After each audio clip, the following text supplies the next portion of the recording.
Bonjour, dans cette vidéo, nous allons découvrir ensemble le tableau blanc interactif et collaboratif Jamboard. Donc, cette application existe pour les smartphones et tablettes Android, iOS, et il existe aussi une version web qui est utilisable dans n'importe quel navigateur. Donc la première chose, lorsque vous arrivez sur Jamboard, vous tombez sur vos fichiers Jam que vous avez déjà créés, et en bas à droite, vous pouvez cliquer sur le plus pour créer un nouveau Jamboard. Des stylos et des couleurs.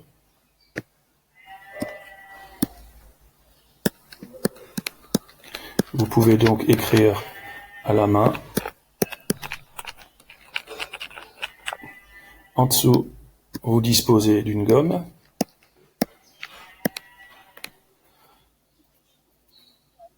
Pour effacer les objets individuellement. Ou alors la page entière, en faisant un appui long. Vous avez ici le curseur, qui vous permet donc de sélectionner les objets et de les déplacer. Vous disposez d'ici d'un trait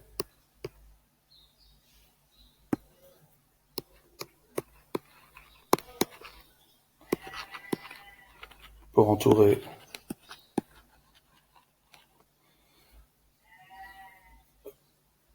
des objets, et vous avez ensuite une palette qui vous permet d'insérer des objets.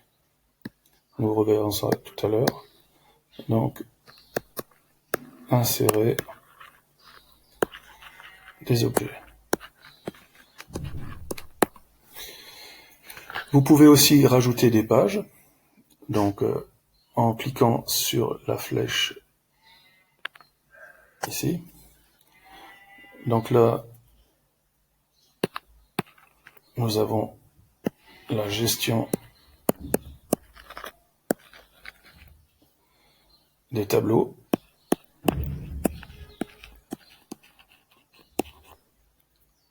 Alors, lorsqu'on appuie dessus, vous voyez que l'on peut ajouter des tableaux. En cliquant sur le menu, les trois petits points, vous pouvez dupliquer un tableau, le supprimer et modifier son arrière-plan. Alors au niveau des arrière-plans, on peut avoir du quadrillage, des lignes, un quadrillage grisé, un fond bleu, et vous voyez que la couleur s'adapte, et aussi un fond noir.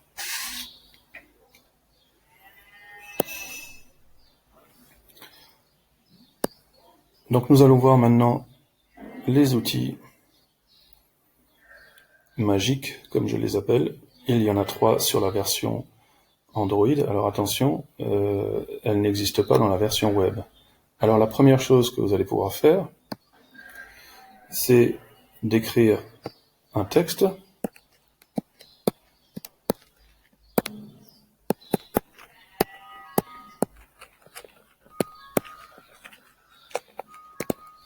Voilà, et ce texte est donc transformé de manière à ce que vous puissiez le déplacer, le réduire en utilisant vos doigts. Vous pouvez même le mettre à la poubelle en le glissant en bas de la page. Lorsque vous utilisez le curseur, la flèche, vous entourez l'objet et vous pouvez le mettre à la poubelle, celui qui ne vous intéresse pas. Donc, si il y a des mots qui ne vous plaisent pas, eh bien vous les barrez, comme ceci, et vous pouvez ensuite écrire à nouveau votre texte et le placer à l'endroit. Oups. Alors j'ai fait une erreur, donc je peux cliquer en bas à droite sur annuler. Je prends mon curseur, je déplace le texte. Donc, vous avez vu le premier outil intelligent. Nous allons voir le deuxième outil, qui est la reconnaissance de forme. Alors je vais changer de couleur quand même. Donc lorsque je dessine un triangle, il me crée un vrai triangle avec un menu où je peux dupliquer, le supprimer. Donc si je prends cet objet-là, avec mes doigts, je vais pouvoir l'agrandir. Alors j'agrandis, je sélectionne.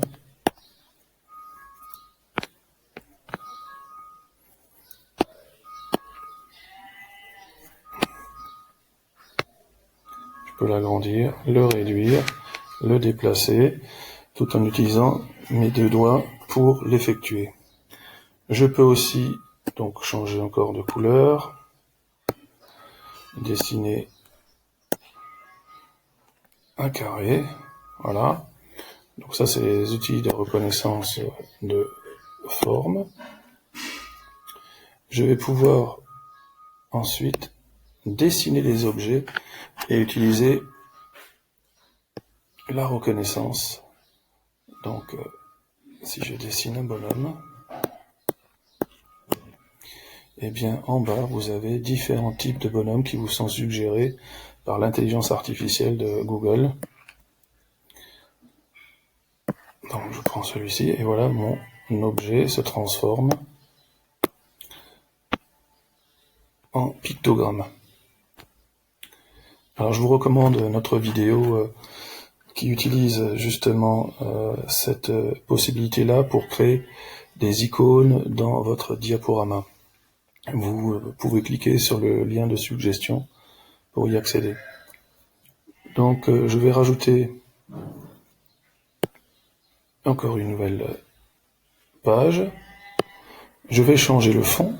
Alors c'est en allant sur les trois petits points. L'arrière-plan. Je vais prendre un quadrillage. Voilà, comme ceci. Et cette fois-ci, je vais rajouter des notes.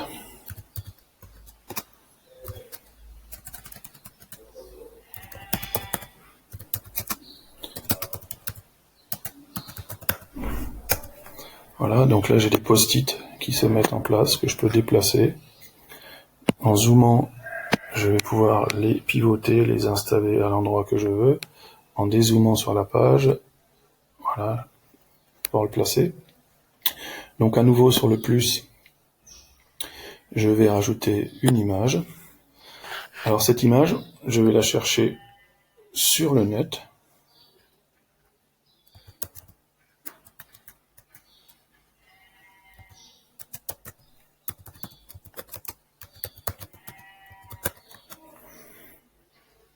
Donc j'ai ici des suggestions d'images et il me suffit tout simplement de glisser-déposer sur ma page et ensuite de supprimer la recherche.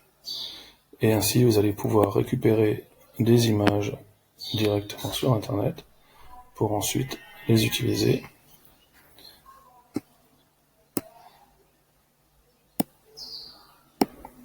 Donc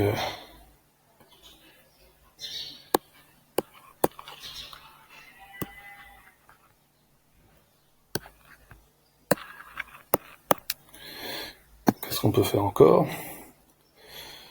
On peut chercher des images sur votre ordinateur ou sur votre tablette. Donc je vais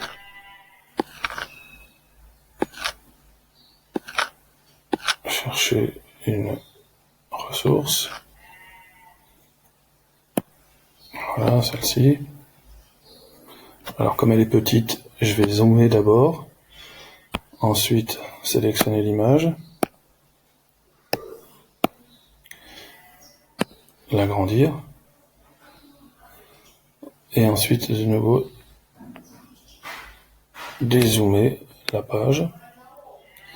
Sélectionner cette image, la placer là.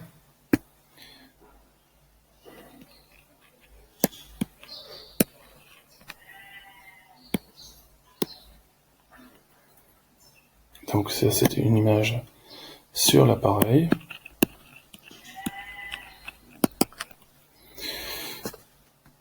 Je vais pouvoir aussi utiliser la caméra si vous disposez d'une caméra sur votre smartphone ou tablette.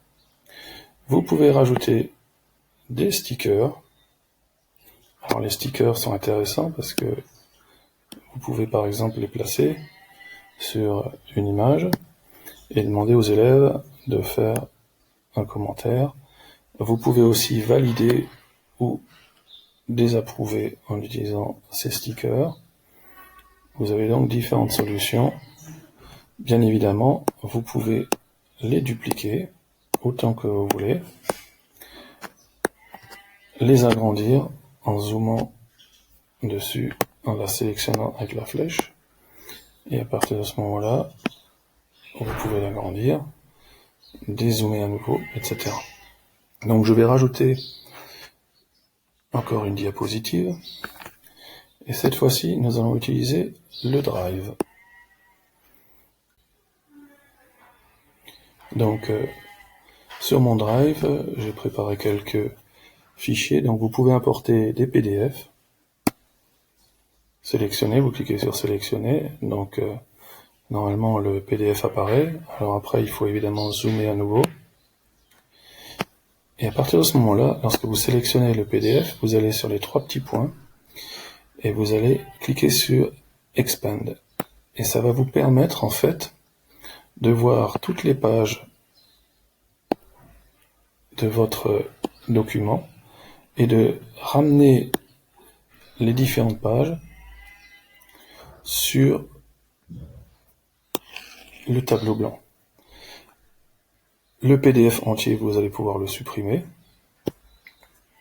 et utiliser cette image-ci que vous pouvez agrandir et ainsi la mettre à disposition de vos élèves. De la même façon, vous pouvez prendre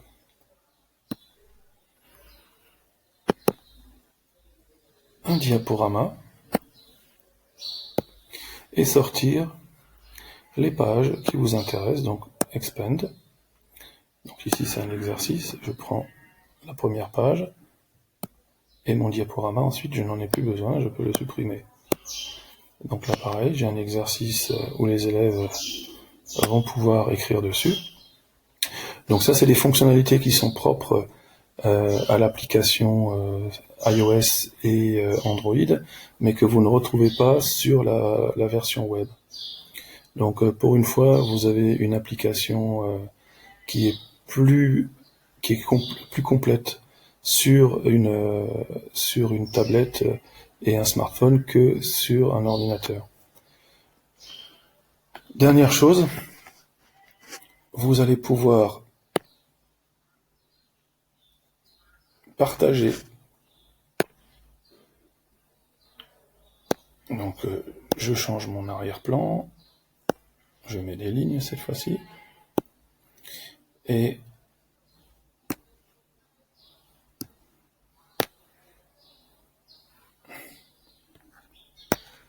vous avez ici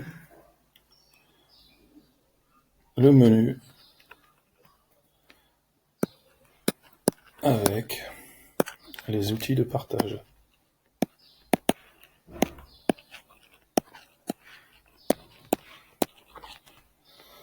Alors nous avons la possibilité de créer, de dupliquer un fichier, un Jamboard. Je vous le recommande, notamment si vous mettez à disposition de vos élèves le fichier pour qu'ils écrivent directement dedans, comme ça vous gardez l'original. Vous pouvez renommer votre fichier, donc ici mon fichier n'a aucun nom, puisque là le nom se trouve ici.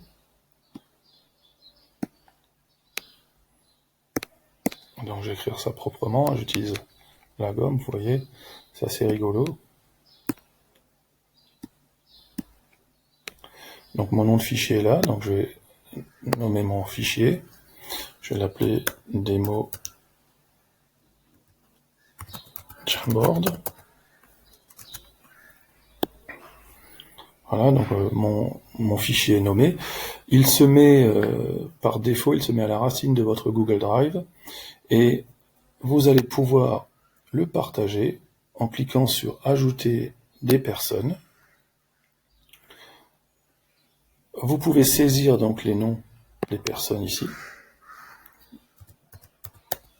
Et ces personnes auront un accès par mail, une information par mail leur permettant d'accéder à votre fichier. Alors, avant de l'envoyer, eh bien, vous vérifiez les droits que vous voulez donner à la personne sur ce fichier. Alors, can edit, ça veut dire que la personne peut le modifier, l'éditer, ou alors can view, c'est-à-dire qu'il peut simplement le regarder et ne pas le modifier. Vous pouvez ajouter un message.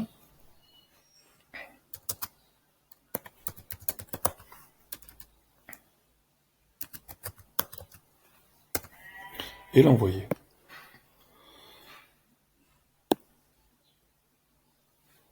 Deuxième solution que je vous recommande pour lorsque vous avez des grands groupes des élèves, vous cliquez donc sur, je le refais, vous cliquez là en bas sur qui a accès, vous l'éditez, et là, vous pouvez partager par lien. Alors, dans mon cas, c'est écrit en anglais, mais vous pouvez l'avoir en français, partage par le lien. Donc ici, il n'est pas activé, je vais cliquer dessus. Je vais cliquer sur Edit. Donc la personne pourra modifier le fichier en question. Et je clique sur OK. À partir de ce moment-là, toutes les personnes qui disposent d'un lien pourront y accéder et le modifier. Si vous changez d'avis, eh bien, il suffit de cliquer sur le petit menu à côté du crayon et vous pouvez simplement supprimer l'accès ou le rendre en lecture. Vous cliquez ensuite le lien, vous pouvez donc le copier et le partager par exemple dans un devoir Classroom où vous avez, je sais pas moi, 20, 30, 40 élèves et ça vous évite donc de saisir toutes les adresses mail. Donc une fois que j'ai activé le lien, eh bien il me suffit de copier le lien, il est copié dans mon presse-papier et je pourrai ensuite le publier où bon me semble. Vous pouvez aussi mettre en favori un Jamboard en cliquant sur ajouter add the star ou ajouter une étoile.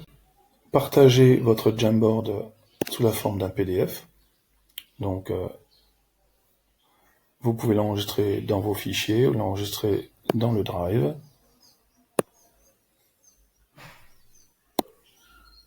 Voilà, donc vous pouvez le ranger dans un dossier.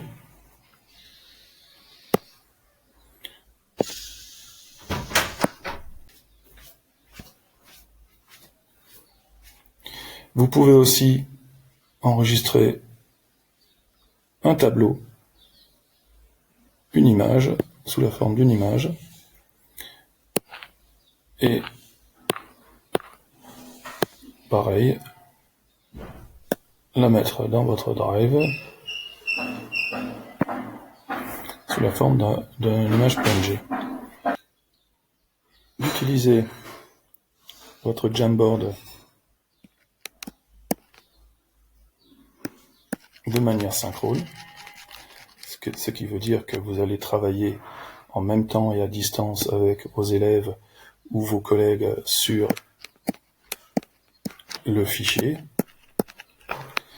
Et là, vous allez peut-être utiliser le logiciel de visioconférence Meet de Google, ou vous pouvez utiliser aussi Zoom. Bref, tous les logiciels qui vous permettent de partager un écran et peut-être d'afficher ce fichier et de collaborer en direct. L'autre façon, c'est de l'utiliser de manière asynchrone. Et là, je vous recommande d'utiliser Classroom ou simplement donc de l'insérer dans un devoir, d'un travail à faire pour vos élèves, ou alors vous le partagez par le lien depuis le Drive et puis les personnes y accèdent comme ils le désirent. Une fois que vous avez fini votre travail, eh bien, vous cliquez sur la flèche pour revenir à votre accueil de Jamboard où vous retrouvez vos fichiers. Je vais maintenant revenir sur ce fichier-là et vous montrer un peu ce qu'il est possible de faire au niveau du travail collaboratif avec les élèves ou du travail individuel. Donc dans ce cas-là, j'ai posé des opérations. Je peux changer la couleur pour vous montrer que je peux aussi donc faire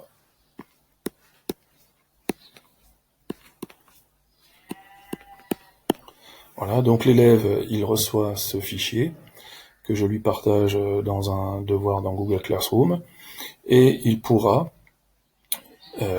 poser des opérations à côté. Alors je le fais rapidement, hein, donc lui il va s'appliquer mieux puisqu'il va pouvoir zoomer, respecter les règles, les lignes, etc. Je vais même pouvoir rajouter une note en indiquant le nom.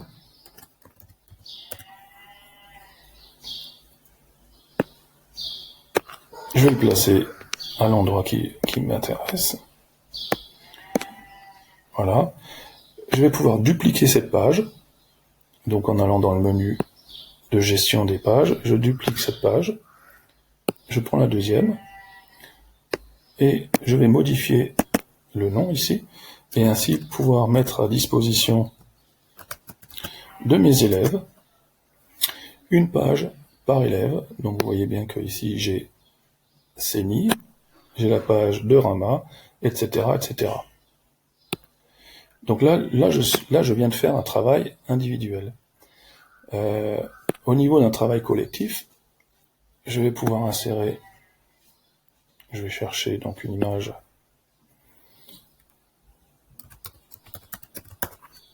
en ligne, et je vais par exemple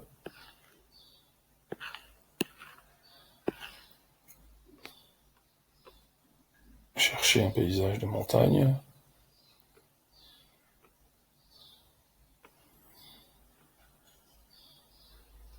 Voilà, je vais prendre celle-ci.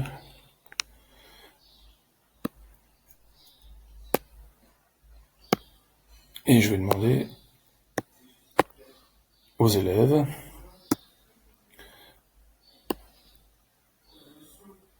je me suis trompé. Encore une fois,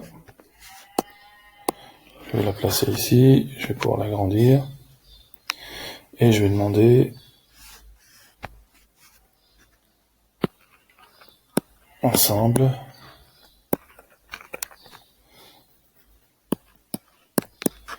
rédiger un article sur le paysage de montagne. Alors j'aurais pu utiliser, et donc les élèves pourront rajouter des diapos comme ils veulent pour rédiger ensemble leur article. Alors évidemment, il faudra que je partage ce fichier collectivement à tous les élèves pour qu'ils puissent répondre et rédiger sur ce document.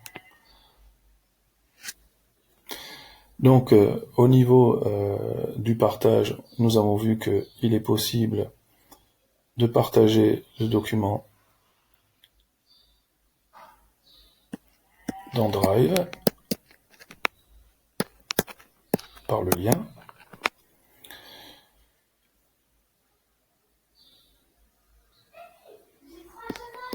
Dans Classroom, dans un devoir.